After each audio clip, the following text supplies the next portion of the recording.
की बात है, एक बकरी नदी के किनारे घास खा रही थी। अरे वाह, नदी के उस पार की घास तो बहुत अच्छी दिख रही है, मुझे वहाँ जाकर उसे चखना चाहिए। वो सोच रहा था कि उस पार कैसे जाए, तभी उसकी नजर लकड़ी के एक लट पर पड़ी जो नदी पर बिछी हुई थी। हाँ, मैं इसके सहारे नदी पार कर सकता हूँ। वो लट की ओर बढ़ने लगा। लट पर पैर रखने पर उसने देखा उसकी दूसरी छोर पर एक बकरी पहले से ही खड़ी है।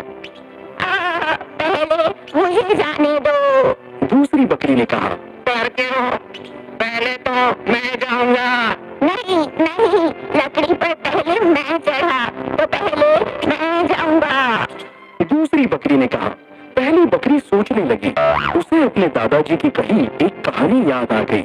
दो घमंडी बकरियां एक पार करना चाहती थी, मगर एक दूसरे के लिए जगह नहीं बनाना चाहती थी और आखिरकार लड़ने लग गई। फिर दोनों पुल से नीचे गिर गई और पानी में डूब गई। इसलिए पहली बकरी ने अक्लमंदी दिखाई। दोस्त, ये लड़ने का वक्त नहीं है, दिमाग से काम लेते हैं। मैं यहाँ झुक जाता हूँ और तुम मेरे ऊपर से छलांग लगाकर उस पार चले जाना।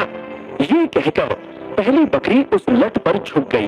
दूसरी बकरी उसके ऊपर से कूदकर दूसरे पार निकल गई। बहुत बहुत शुक्रिया दोस्त, तुमने अक्लमंदी से काम लिया।